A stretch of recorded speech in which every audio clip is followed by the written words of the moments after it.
बहुत बहुत स्वागत है दोस्तों आप सभी का।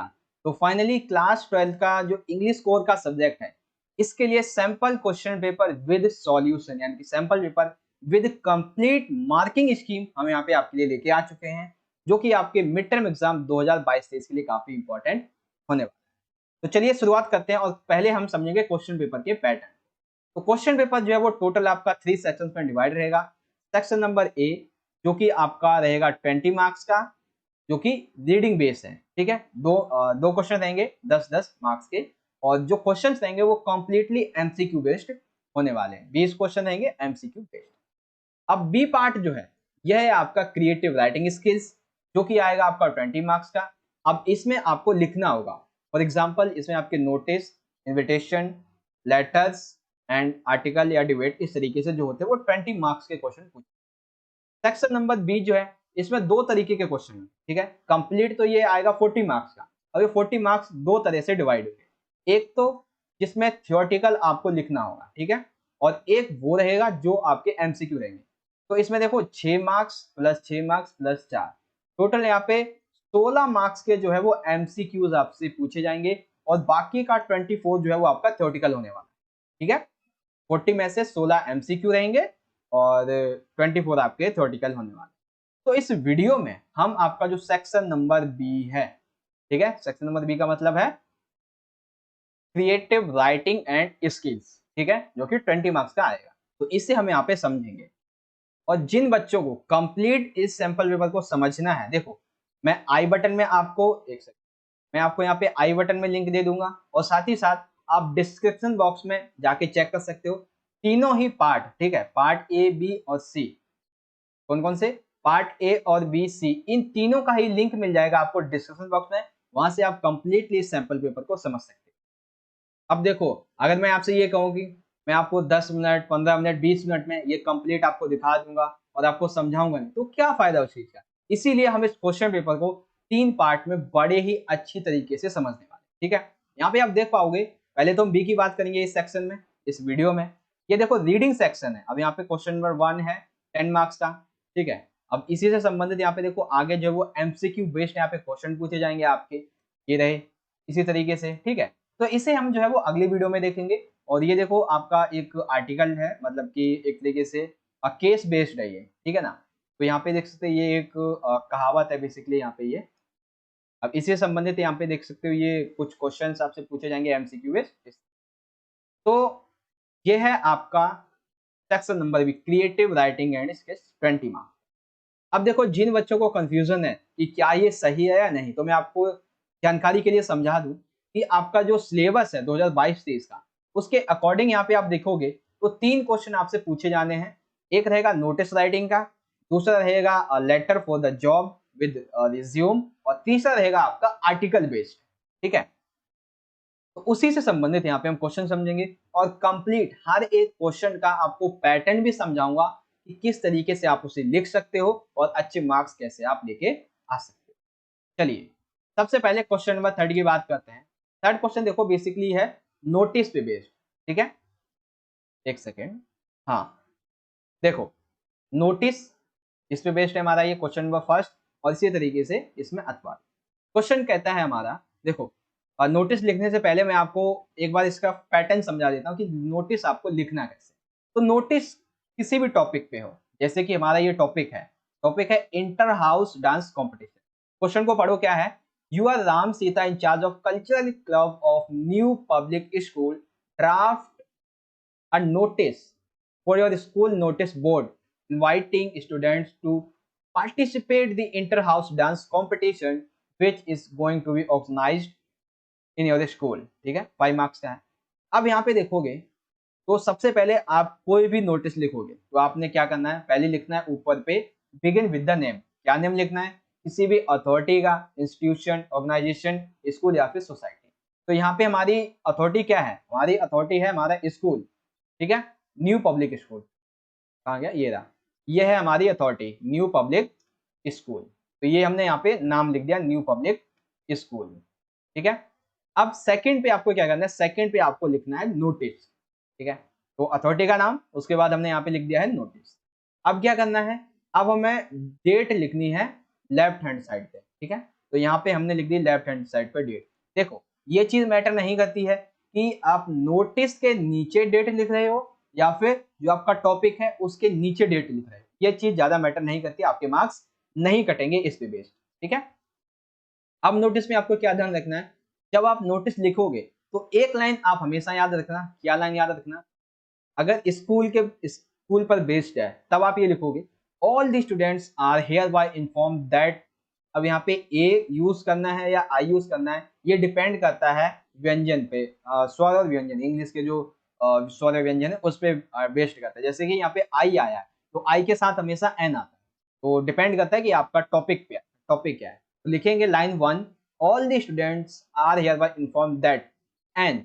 अब इस एन के बाद में आपको क्या करना है, आपको लिखना है अपना जो सब्जेक्ट है। ठीक है।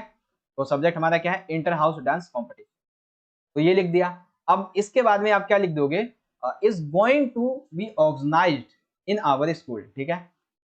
अब ये तो बता दिया कि आपका सब्जेक्ट क्या है। अब इस सब्जेक्ट के बाद में आपको बताना है उसके बारे में डेट, टाइम, वेन्यू, ड्यूरेशन। अगर कोई बड़ा सा समारोह किया जाना है तो उसमें कौन सा चीफ गेस्ट होगा, कुछ चीजें वहां पे फॉलो करनी है या नहीं ये भी आपको बताना होगा, कोई इश्यू है वो भी आपको बताना होगा अगर है तो। साथ ही साथ इसको आपको एक बॉक्स में लिखना है और वर्ड लिमिट आपको क्रॉस नहीं करना। ठीक है। अब इसका एक खाका देख लो यहाँ पे किस तरीके से तैयार किया गया है, फॉर्मेट ऑफ द नोटिस इस तरीके से। ठीक है। Authority, notice, date, title, main body, event, date, timings, value, chief guest, उसके बाद नेम लिखना है और डेजिग्नेशन। तो आधा तो हमने यहाँ पे कंप्लीट कर लिया कि हमारा स्टार्ट होगा इस तरीके से all the students are here by inform that an inter house dance competition is going to be organised in our school. अब कब हो रहा है, तो 30 अगस्त 2022 को। इस समय हो रहा है 10 AM। कहाँ पे हो रहा है, स्कूल ऑडिटोरियम। तो डेट, टाइम, वेन्यू तीनों चीज हमने बता दी हैं। The winners will be selected for a zonal level, ये अलग अलग टाइप के लेवल हो सकते हैं। इंटरेस्टेड स्टूडेंट्स, अब ये भी आप बिल्कुल सेम लाइन कॉपी कर सकते हो। Interested students may give their names to the undersigned for participation latest by 25 August. Basically यहाँ पे मेरे को 22 लिखना चाहिए था क्योंकि जब टाइमिंग ये है तो यहाँ पे मेरे को 22 लिखना चाहिए था। ठीक है। तो ये चीज आपको समझ में आ गई कि नोटिस में आपको कुछ भी ज्यादा याद करने की जरूरत नहीं है। आप ये पूरा का पूरा जो बॉक्स में लिखा है, ठीक है, बस इस पैटर्न को आप एक बार समझ जाओ। ठीक है। इस पैटर्न को आप समझ जाओगे ना, आपको चेंज क्या करना है, सिर्फ एक चीज, अपना topic inter house dance competition. इसके अलावा आप जो भी चाहो, स्पोर्ट डे मनाना है, सिंगिंग कंपटीशन मनाना है, कुछ भी, बस यही पूरा का पूरा कॉपी करना है। फिर अपना नाम और आप क्या हो, तो हमें इंचार्ज कल्चरल क्लब, इस तरीके। ठीक है। तो यहाँ पे आपका नोटिस एक बेहतर तरीके से कंप्लीट हो जाए। अब इसी में मान लेते हैं, एक तो स्कूल बेस्ड हो गया हमारा फॉर्मेट, दूसरा फॉर्मेट आ जाता है कि अगर नोटिस पब्लिक बेस पर है, पब्लिक बेस पे not to use portable water for cleaning purpose. अब कौन लिखेगा, president of resident welfare society. चलिए लिखते हैं। देखो पहले वही लिख दिया हमने, हमारा क्या टॉप जो सोसाइटी है, तो सोसाइटी क्या हमारी, resident welfare society, Indus garden GSK block. Notice, date and. अब हमारा टॉपिक है यूज वाटर जुडिशियली। अब कैसे लिखेंगे, considering the acute shortage of water in the colony this summer, all the residents of Indus colony KSK block are requesting not to waste potable water by cleaning their cars, uh, veranda and driveways etc, or watering the plants with a hose pipe. A fine of Rs 100 will be imposed on the defaulters. Kindly save water for better tomorrow. यानी कि basically क्या बताएं यहाँ पे, पानी की जो shortage हो रही है वो कैसे हो रही है और इसको हम किस तरीके से रोकेंगे, और जो नहीं करेगा उस पर फाइन लगा देंगे। ठीक है ना। तो इस तरीके से फाइन की यहाँ पे बात की गई। अब लिख कौन रहा है, तो प्रेसिडेंट है ऑफ रेजिडेंट एंड कहाँ का है, इंडस गार्डन जिसके ब्लॉक। तो ये पब्लिक इंटरेस्ट बेस्ड पे है कि पब्लिक में आप कैसे लिखोगे, और स्कूल बेस पे आप अपना जो नोटिस है वो किस तरीके से लिखोगे। अगला क्वेश्चन आ जाता है हमारा, ये है एक जॉब लेटर। ठीक है। तो क्वेश्चन को पढ़ते हैं पहले तो। You are Yashoda Krishna, resident B10 Niketan Park, Agra. You are the following advertisement in the newspaper. आप रीड करते हो इस एडवर्टाइजमेंट को, situation vacant. Wanted a young and experienced graduate with fluency in English and Hindi to work as receptionist at customer care both of NCR groups of hotels, Delhi. Contact manager along with your complete CV within 10 days of this advertisement. अब समझते हैं दूसरा क्या है हमारा. दूसरा भी same इसी तरीके से क्वेश्चन है. यू आर हिमांशु और Himanshi from N9 Mayur Vihar Delhi. You have come across an advertisement in National Daily for requirement of radio jockey by Radio 1 Noida. Apply in response to this advertisement giving your detailed biodata. ठीक है. तो अब देखो किसी भी तरह का कोई भी लेटर हो तो आपको सबसे पहले 4 चीजें याद रखनी है. ठीक है. कोई एक कहता है, कोई दो कहता है, मैं 4 कहता हूँ. तो 4 कौन सी चीजें? सबसे पहले तो आपको लिखना है सेंडर एड्रेस. क्वेश्चन में जो सेंडर एड्रेस दिया गया है वो लिख दो. अगर नहीं दिया गया है तो अपनी तरफ से लिख दो. तो हमें सेंटर एड्रेस देखो यहाँ पे दिया हुआ है B10 नेशनल पार्क निकेतन पार्क आगरा. तो हम लिख देंगे हमारा क्या है, निकेतन पार्क आगरा और यहाँ पे फिर यूपी. ठीक है. अब यहाँ पे लिखेंगे हम डेट. ये डेट हमने लिख दी. अब यहाँ पे लिखेंगे हम जो सेंटर जो रिसीवर एड्रेस दिया गया है. अब रिसीवर एड्रेस देखते हैं क्वेश्चन में हमको दिया गया है. ये रहा NCR group of hotels Delhi. किसको लिखना है? मैनेजर को लिखना है. ठीक है. तो कैसे लिखेंगे? The manager NCR group of hotels Delhi. इस तरीके से आप लिख देंगे. अब देखो यहाँ पे चाहे आपका एडिटर होता, अगर एडिटर होता तो आप दी मैनेजर की जगह एडिटर लिख देते. ठीक है. उसके न्यूज़पेपर का नाम और एड्रेस लिख देते. अगर कंप्लेंट करनी होती तो द शॉपकीपर्स लिख देते और साथ ही साथ उसका एड्रेस लिख देते इस तरीके. ठीक है. तो sender address, date and receiver address ये लिख दिया. और उसके बाद अपना सब्जेक्ट. तो यहाँ पे हमारा सब्जेक्ट किसका है? Receptionist at customer care. ये पोस्ट है तो किस तरीके का है हमारा? Application for the post of receptionist. तो ये चीज आपको यहाँ पे कंप्लीटली समझ में आ गई होगी कि आपको किस तरीके से लिखना है sender address and receiver address. अब देखो एक चीज, एक बेसिक सा कॉन्सेप्ट आपको समझा देता हूँ. अगर सर है तो सर, मैडम है तो मैडम. देखो, in response to your advertisement in the Hindustan Times. अब एक चीज याद रखना हमेशा, यहाँ पे आप जो डेट लिखोगे एडवर्टाइजमेंट की डेट, ठीक है, और ये जो डेट यहाँ पे आप लिखोगे इसमें ज्यादा से ज्यादा 1 से 2 दिन का गैप ही रखना. क्योंकि आपको जैसे ही एडवर्टाइजमेंट न्यूज़पेपर में कोई भी एडवर्टाइजमेंट निकलता है तो 1 से 2 दिन के अंदर, इवन उसी दिन जो लेटर्स है उसको उसकी अथॉरिटी को लिखना चालू हो जाते हैं. क्योंकि इस समय बेरोजगारी बहुत ज्यादा फैली हुई है. ठीक है ना. तो हमेशा याद रखना ये डेट यहाँ की डेट से 1 से 2 दिन ज्यादा होनी चाहिए और ये 1 से 2 दिन कम होनी चाहिए. क्योंकि ये वो डेट है जो उस एडवर्टीजमेंट की है. ये वो डेट है जिस दिन आप लिख रहे हो. क्या? For the post of receptionist I hereby offered my candidate for the same. ठीक है. तो यहाँ पे आपको कुछ नहीं चेंज करना है बिल्कुल भी. बस आपने करना क्या है, यहां से लेके इतने बीच में सिर्फ आपको अपनी जो पोस्ट है वो चेंज कर देनी. पोस्ट कौन सी? ये रहा देखो, for the post of receptionist. आप ये कंप्लीट बॉक्स के अंदर जो दिया हुआ ये आप याद कर सकते हो, लिख सकते हो. बस आपको अपनी पोस्ट हटा देनी है. पोस्ट में आपको कुछ और लिख देना है जो भी आपका टॉपिक रहेगा. ठीक है. अभी एग्जाम्पल के लिए हम मान लेते हैं पोस्ट हमारी रेडियो जॉकी की. ठीक है. तो रेडियो जॉकी यहाँ पे हम क्या लिख देंगे? For the post of radio jockey. Receptionist की जगह रेडियो जॉकी लिख देंगे बस. और ये पूरा का पूरा कंप्लीट इजीली आप इसी तरीके से लिख देंगे. फिर यहाँ पे I possess request qualifications and experience. I want to join your hotels. अब देखो ये होटल्स यहाँ पे लिख दिया है. तो होटल्स की जगह जो वहाँ पे नाम है, ठीक है, चाहे किसी संस्था का नाम है, टूरिज्म इंडस्ट्री, ऑटोमोबाइल कंपनी, ऐसे लिखा है तो ये लिख दोगे. Hotels to fully utilized my potential. के बाद यू मे कॉल. बिल्कुल सिंपल है ये भी एकदम कंप्लीटली. आप यहां से हाँ कंप्लीट इसे याद कर सकते हो. ये में you may call me for an interview on any date as per your convenience. I shall be able to join my duties at 1 month's notice if appointed. I am enclosing my detailed resume for your first, thank you Yashoda Krishna. तो basically यहाँ तक तो हो गया हमारा ये question paper, मतलब question paper में ये जो क्वेश्चन है बेसिक सा फंडा। अब देखो जो आपका जॉब लेटर रहेगा, इतने से ये जो इतना लिखा हुआ है, ठीक है ना, इस पूरे फॉर्मेट में आपको कुछ भी चेंज नहीं करना है, दो चीजों के अलावा। कौन सी?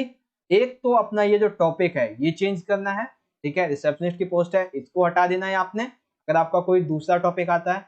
दूसरा यहाँ पे जो ये उस जगह का नाम है, ये होटल है, कहीं हो सकता है कोई इंडस्ट्री हो, कोई वर्कशॉप हो सकती है, तो ये हटा दो। बस इन दोनों को छोड़ के आप कंप्लीटली इसे एज इट इज लिख सकते हो, बस अपना नाम यहाँ पे चेंज कर देना, जो भी नाम क्वेश्चन में होगा वो लिखना, ठीक है। तो ये चीज आई होप कंप्लीटली आपको यहाँ पे समझ में आ गई होगी। अब यहाँ पे आ जाता है हमारे रिज्यूम डाटा, बायोडाटा किस तरीके से हमें लिखना है। तो इनक्लोजर डिटेल रिज्यूम। अब बायोडाटा हमें कैसे लिखना है, बायोडाटा में हमें क्या क्या लिखना है, ये सारी। तो बायोडाटा में बेसिकली सबसे पहले ये हम 6-7 चीजें लिखते हैं। सबसे पहले आपका नाम, ठीक है, अपना नाम लिख दिया, यशोदा कृष्ण जो भी है। Father's name mister Subhash, age 25, address P10 Niketan Park Agra Uttar Pradesh. Hobbies क्या है हमारी, हमारी हॉबीज है म्यूजिक है, टीम हैंडलिंग हॉबीज है मेरी, net surfing, photography, sport. Non language Hindi, English and Spanish. Nationality क्या है, इंडियन है। तो ऐसे ये 5-7 जो है वो आप एज इट इज ने याद कर सकते हो। बस आपने क्या करना है, नाम जो है वो चेंज कर देना और कुछ भी चेंज नहीं।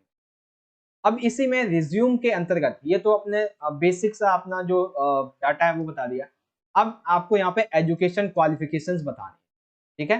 तो इसमें देखो कम से कम 4 क्वालिफिकेशन तो आपको बतानी पड़ेंगी, 3 तो नॉर्मल बता दीजिए और एक कम से कम एक उस टॉपिक से संबंधित। फॉर एग्जांपल 3 हमने बताई हैं यहाँ पे, देखो क्लास 10th की कहाँ से किया, CBSE RBSE जहाँ से भी की हो, ठीक है, 80% मार्क्स के साथ में 2016 में।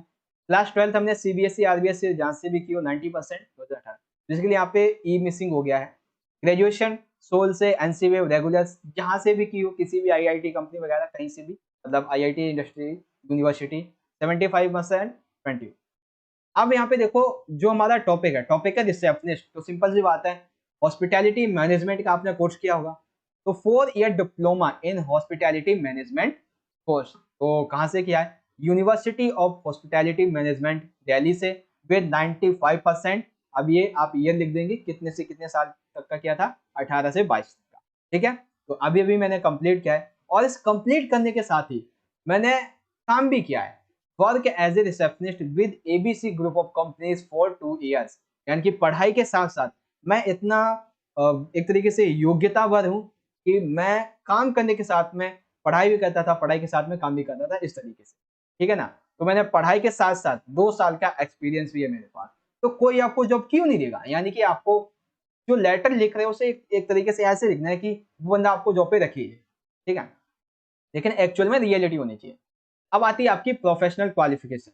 तो क्या क्या क्वालिफिकेशन है आपकी professional, diploma in computers from Aptech with first division. Expected salary क्या रखना चाहोगे आप, सैलरी हम मिलकर बात कर लेंगे, कम ज्यादा भी हो सकती है। रेफरेंस में 2 व्यक्तियों की आपको नाम लिखने हैं, मैंने यहाँ पे लिख दिया है, और डॉक्टर रागिनी अग्रवाल, ये एक सर्जन है NTS हॉस्पिटल दिल्ली में, मिस्टर सिद्धार्थ कुमार, ये प्रिंसिपल है CM public school Delhi.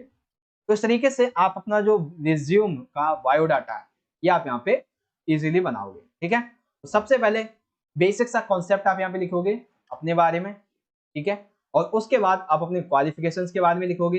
Then उसके बाद जो आपकी अदर हो जो क्वालिफिकेशंस है, अदर जो रिलेवेंट पॉइंट्स हैं, वो इजीली आप यहाँ पे लिख सकते हो।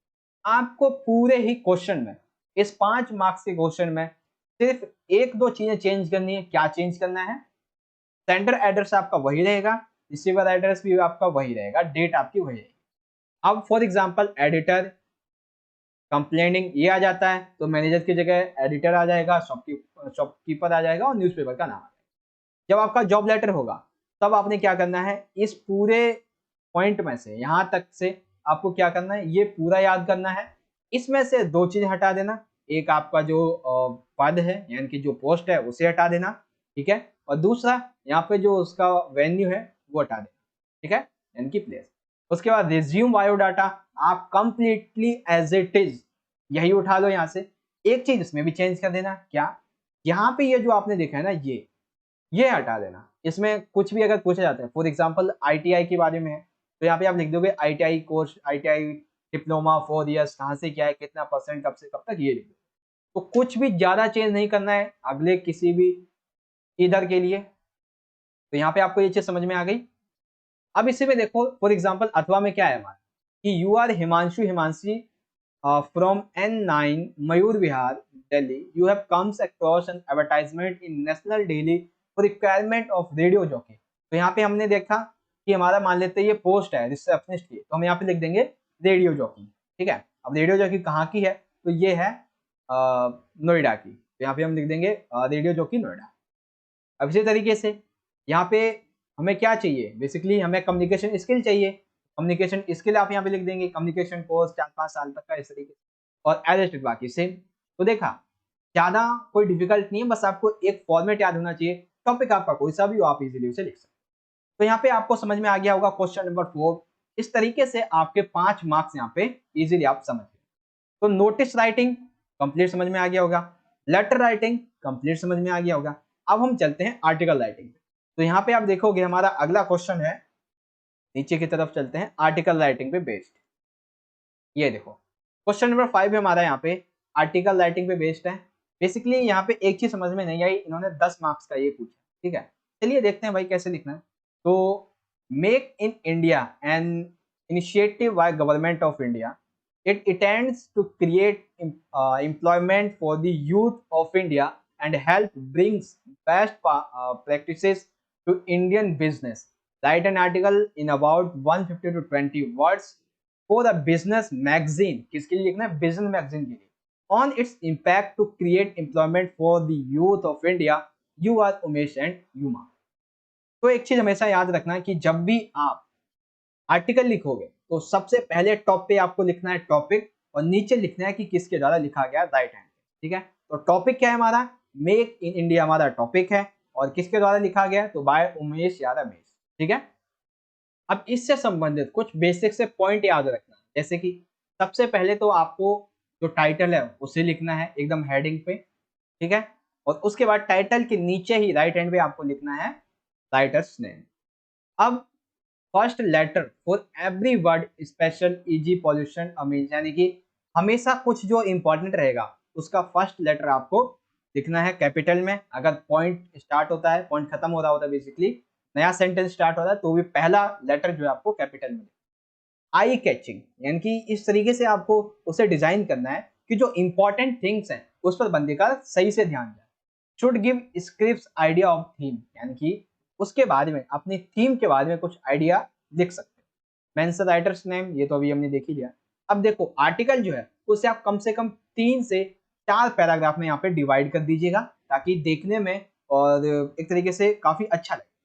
तो यहाँ पे आप क्या लिखोगे, सबसे पहले पार्ट 1 जो कि आपका इंट्रोडक्शन रहेगा, जिसमें आप जो आपकी इश्यू है उसके बारे में थोड़ा सा ब्रीफली बता दोगे। पार्ट 2 जो है उसमें आपके टॉपिक का एनालाइज कर देना है। ठीक है, case, problems, consequence, positive, related information, implications, इस तरीके से। और पार्ट 3 में उसका क्या कंक्लूजन निकल रहा है, क्या सजेशंस हैं, रेमेडियल मेजर्स क्या है, रिमाइंडर्स, कंपेयर, इस तरीके से आप लिख दोगे यहाँ पे इजीली। उसके बाद organising of idea, local order, इस तरीके से बाकी सारी चीजें यहाँ पे लिख दो। वर्ड लिमिट आपकी 150 से 120 के ऊपर नहीं जानी चाहिए, जैसा कि यहाँ पे लेकिन यहाँ पे 150 से 20।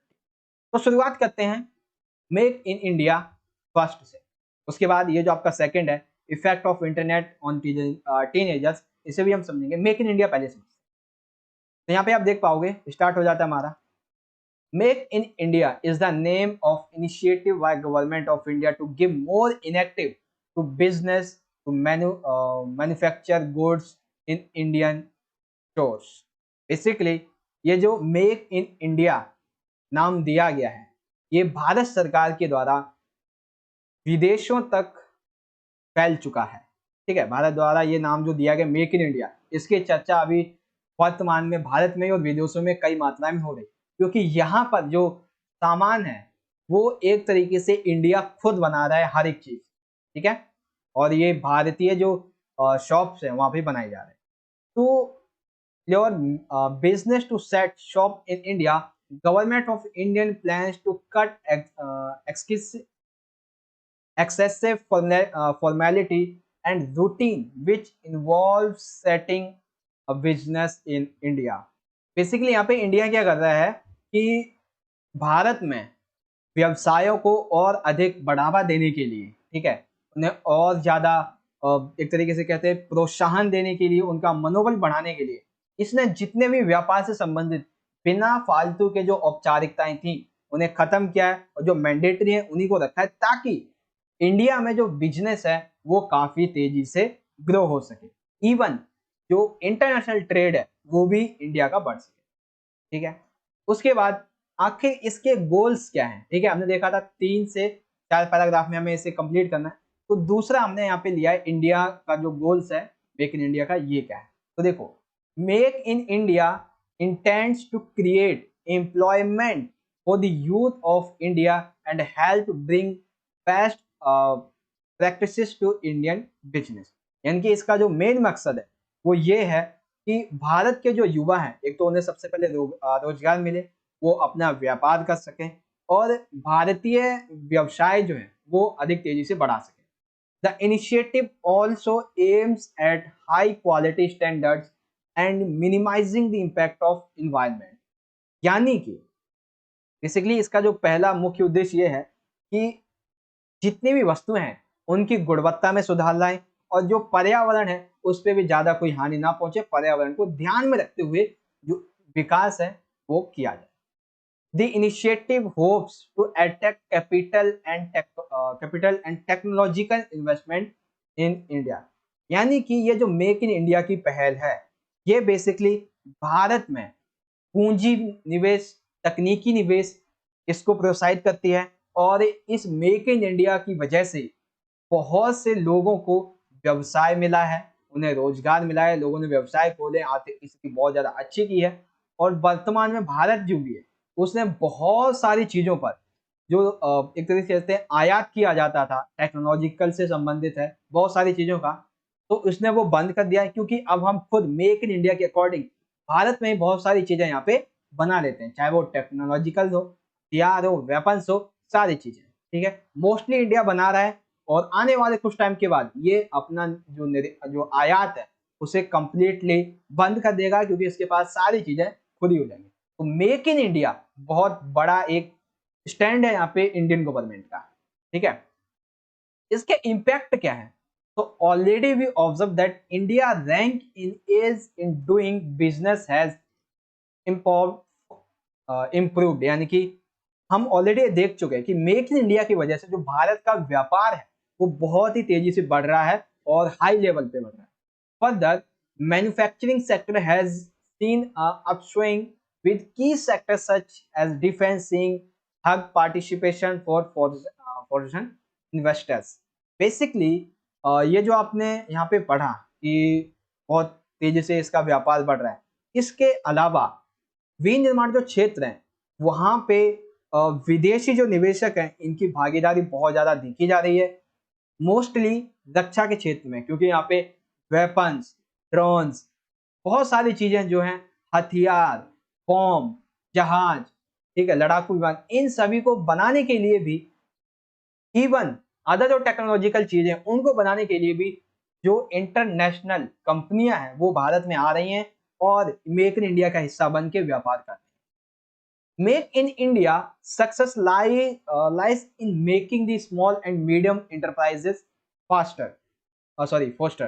बेसिकली मेक इन इंडिया जो है वो छोटे तौर पर जो व्यवसाय हैं उनको भी सफलता प्रदान करवाता है, ठीक है। Thus, make in India should not only focus on big businessmen, also to neglected small and medium enterprises, so that rural India can reap the benefit as much as developed part of India। यानी कि make in India का मतलब सिर्फ इतना नहीं है कि बड़ी कंपनियों को हम उनको सहायता दें, उनकी मदद करें, उनके व्यापार को बढ़ावा दें। इवन मेक इन इंडिया का मतलब है छोटे छोटे गांव से छोटे छोटे व्यापारियों को उभार कर एक बहुत ही बड़ा प्रशासनिक व्यापारिक तंत्र तैयार किया जाना चाहिए, जिससे, और जो कि तैयार भी हो रहा है, जिससे आर्थिक स्थिति भारत की काफी अच्छी होगी। Further, domestic business must be protected from the big multinational chains so that an equitable growth is ensured at all fronts। यानी कि जो ये मेक इन इंडिया है ना, इसके तहत छोटे छोटे गाँव को, छोटे छोटे लोगों को भी व्यापार को बढ़ावा देने की बात कही जा रही है। लोग आ भी रहे हैं, तो हमें क्या यहाँ पे करना है कि हमें एक कंप्लीटली इंश्योर करना होगा कि जितनी भी बड़ी हाई लेवल कंपनियां हैं वो भारत में आकर जो ये लघु उद्योग है उनको खत्म ना कर दे। इसके लिए कुछ मूलभूत जो नियम है उसे बनाना पड़ेगा। तो मेक इन इंडिया के बारे में देखो, सिंपल सी बात है कि आपने सबसे पहले क्या बताया, सबसे पहले कि आखिर मेक इन इंडिया है क्या, फिर मेक इन इंडिया के गोल्स क्या है, देन इसके इम्पैक्ट क्या पड़ रहे हैं और इसका कंक्लूजन क्या निकलता है। ये है एक अच्छा आर्टिकल लिखने का तरीका। ठीक है, सबसे पहले हमने क्या किया है, जो हमारा फर्स्ट पार्ट था जिसमें हमने इंट्रोडक्शन दिया, ठीक है, सेकंड पार्ट में एनालाइज किया हमने टॉपिक को, और थर्ड पार्ट में हमने अपना कंक्लूजन निकाल दिया। अब मैंने बेसिकली यहाँ पे 4 आपको बता दिए। तो इस तरीके से आपका 10 मार्क्स का ये जो make in India article complete हुआ। अब इसी में सेकंड आर्टिकल आ जाता है। सेकंड है, nowadays teenagers are losing track of the real world and are getting immersed in the virtual world of internet. Write an article in 150 to 200 words on effect of internet on teenagers. You are Namita Naveen of केंद्रीय विद्यालय new Delhi. चलिए लिखते हैं, effect of the internet on teenagers by Namita और नवीन। देखो इस तरीके से लिखेंगे, we live in era where internet has populated our very essence of life। यानी कि हमारी जो जीवन चल रहा है उसको इंटरनेट ने समाप्त कर लिया है और पूरी तरीके से इंटरनेट में डाल दिया है। तो बिट इट द स्मार्टफोन्स और laptop, one has access to internet which gives access to all kind of information that can be used fruitfully as well as in descripted manner। यानी कि इंटरनेट के access से हम किसी भी चीज की नॉलेज ले सकते हैं, इवन ये अच्छी होती है, इवन ये खराब भी हो सकती है। ठीक है, यानी कि एक तरीके से सफलता भी दिला सकती है, एक तरीके से विनाश भी कर सकती है। तो ये हो गया हमारा मेन बॉडी का पार्ट 1, जिसमें हमने समझाया कि हमारा टॉपिक क्या है, इश्यू क्या है इसको लेके। Out of all the people who use internet for fulfilling their everybody needs requirement as well as entertainment purpose, teenagers are often seen to be biggest contributors to the use of internet। यानी कि basically यहाँ पे समस्या क्या है कि ये उन सभी लोगों की जो रोजमर्रा की जिंदगी है उसको इसने प्रभावित किया है। ठीक है, लोग इसका अपने कामों को करने के लिए इसका उपयोग करते हैं, आवश्यकता के रूप में इसका उपयोग किया जाता है। टीनेजर्स जो है वो बेसिकली यहाँ पे इंटरनेट को एक बड़े अवसर के रूप में यहाँ पे देखते हैं। अब ये करते क्या हैं, तो these teenagers often feel prey to cyber bullying, cyber crimes at very least these teenagers look track of the real world and get immersed in this vast ocean of internet। Basically इस internet के महासागर में जो teenagers हैं वो एक crime का हिस्सा बनते चले जा रहे हैं, साइबर बुलिंग का हिस्सा बनते चले जा रहे हैं, बहुत ही तेजी से ग्रो कर रहे हैं। इवन आज के टाइम पे जो टेररिज्म है, जो आतंकवाद है, उसको बढ़ाने के लिए भी इंटरनेट कहीं ना कहीं इसका जिम्मेदार है, क्योंकि इंटरनेट के जहां पर फायदे हैं वहीं इसके नुकसान भी। जैसे आपने डिबेट सुनी होगी, mobile phone is a bone is a Ben. ठीक है, बोन और बेन यानी कि क्या ये एक तरीके से कह सकते हैं श्राप है या फिर अमृत है, इस तरीके से। ठीक है, not to their great suffer but they also require to serve dent on their personal and mental well being too. यानी कि इसकी वजह से जो ये नागरिक होते हैं, जब ये साइबर बुलिंग क्राइम्स के महासागर में फंस जाते हैं, वो करते भी हैं, इसकी वजह से उनका पूरा का पूरा जीवन बर्बाद हो जाता है। साथ ही साथ उसकी व्यक्तिगत, सामाजिक, आर्थिक, एक तरीके से हर एक तरह से वो बर्बाद हो जाता है इंटरनेट के यूज से, अगर वो साइबर बुलिंग या फिर साइबर क्राइम्स में फंस जाए। अगला आ जाता है सॉल्यूशन क्या है। आखिर इश्यू हमने समझ लिया, टॉपिक समझ लिया, आखिर इस चीज का सॉल्यूशन क्या है। तो सबसे पहला सॉल्यूशन है अवेयरनेस प्रोग्राम्स, यानी कि हमें इंटरनेट के यूज को लेकर अवेयरनेस प्रोग्राम्स को यहाँ पे लॉन्च किया जाना चाहिए। तो awareness programmes should be run at school level, यानी कि स्कूल लेवल पे चलाने चाहिए।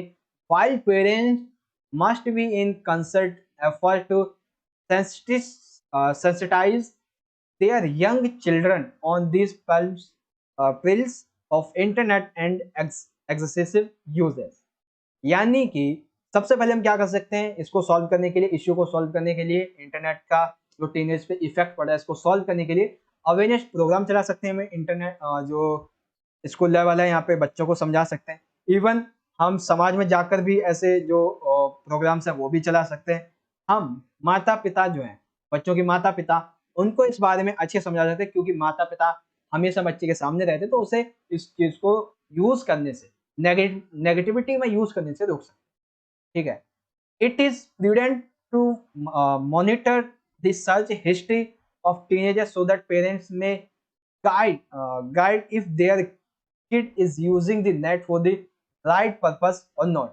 यानी कि जो भी मोबाइल फोन होते हैं उनकी हिस्ट्री चेक करनी चाहिए कि बच्चा हमारा क्या कर रहा है, क्या देख रहा है, किस साइट पे विजिट किया है, क्या उसने किसी एंटी टेररिज्म की, किसी स्कैड, किसी इस तरीके से अभावनात्मक जो असामाजिकता है इसको तो ग्रहण नहीं कर रहा है। तो इन सारी चीजों की हिस्ट्री माता पिता को देखनी चाहिए। Emphasis should be given on real life interaction and friendship while keeping internet social networking to its minimal best। यानी कि जब भी आपको लगे कि आपका बच्चा ज्यादा ही इंटरनेट के यूज में फंसता जा रहा है तो आपने क्या करना है, उसे किसी तरह की कहानी अच्छे से बैठ के सुनाओ, फ्रेंडशिप के बारे में उसे बताओ, लो उसे कहो फ्रेंड के साथ बाहर घूम के आए। ऐसी बहुत सी चीजें जिससे हम टीनेजर्स को इस इंटरनेट के इफेक्ट से बाहर निकाल सकते। तो दूसरा point, effect of internet on teenagers. I hope आपको ये समझ में आ गया होगा। तो किस तरीके से लिखेंगे, सबसे पहले हमने देखा कि हमारा टॉपिक क्या है, उसके बाद ये आखिर इश्यू क्या है, इसकी वजह से क्या हो रहा है और इसका हम सॉल्यूशन कैसे निकाल सकते। तो यहाँ पे आपको ये समझ में आ गया होगा। सेक्शन नंबर जो बी है हमारा, क्रिएटिव राइटिंग स्किल्स। पहला क्वेश्चन क्या था हमारा, notice debate, inter house dance competition, and जो हमारा सेकंड, ये तो हो गया हमारा इंटर हाउस डांस कॉम्पिटिशन। अब इसी में हमारा एक सेकेंड, हाँ इसी में सेकंड हो गया हमारा ये वाला, यूज वाटर जुडिशियसली। ये समझ में आ गया। अब इसी में जॉब लेटर था हमारा, यहाँ पे एक एडवर्टीजमेंट दिया गया था हमें, उसके बाद रेडियो जॉकी के लिए था। अब इसमें था हमारा रिसेप्शनिस्ट पोस्ट के लिए होटल्स में। अब किस तरीके से आपको ये जो लिखना है ये मैंने आपको ऑलरेडी समझा दिया है। बायोडाटा आपको कैसे लिखना है ये भी ऑलरेडी मैंने आपको समझा दिया है। उसके बाद आपको जो है आर्टिकल लिखना था, मेक इन इंडिया आर्टिकल आपको किस तरीके से लिखना है, इवन किसी भी तरीके का आर्टिकल आएगा तो कैसे लिखना है ये आप लिख देंगे। ठीक है, अब ये जो आप देख रहे हो सेक्शन नंबर सी, ठीक है, जिसमें पहला देख लो यहाँ पे 6 मार्क्स का क्वेश्चन है पहला। अब इसी के संबंध में देखो एमसीक्यू बेस्ड आपसे क्वेश्चन पूछे गए हैं, इसमें ऑप्शन भी है। ठीक है, अब ये ऑप्शन है यहाँ पे। उसके बाद इसमें आपका जो दूसरा क्वेश्चन रहेगा ये भी है, ये दो है। अब ये जो है वो आपका विश्वास वाली बुक से 4 मार्क्स का है, इसमें भी देख सकते हैं आपको यहाँ पे ऑप्शन मिला हुआ है। साथ ही साथ अब जो आपका अगला क्वेश्चन है ये देख लो यहाँ पे, ये आपका जो है चैप्टर से लिया गया है, फ्लेमिंगो के चैप्टर से, ये इसके एमसीक्यू बेस्ड है। तो इन्हें मैं यहाँ पे आपको इसीलिए नहीं बता रहा हूँ कि आने वाली जो अगली वीडियो है उसमें हम इन सभी क्वेश्चन को बहुत ही अच्छी तरीके से यहाँ पे डिस्कस करने वाले हैं। सभी क्वेश्चन को आंसर को बहुत अच्छी तरीके से हम यहाँ पे समझेंगे। बस आपको सिंपली करना क्या है, आपको इस वीडियो को लाइक कर देना है, चैनल को सब्सक्राइब कर देना है और आने वाली वीडियोस की नोटिफिकेशन पाने के लिए आपको बेल नोटिफिकेशन को ऑन कर लेना। मिलेंगे आपसे अगली वीडियो में, और हो सके तो इस वीडियो को ज्यादा से ज्यादा अपने दोस्तों के साथ शेयर कर दीजिए ताकि वो भी इस चैनल से जुड़ सकें और अच्छा मार्क्स गेन कर सकें। मिलेंगे अगली वीडियो में, धन्यवाद, जय हिंद, वंदे मातरम।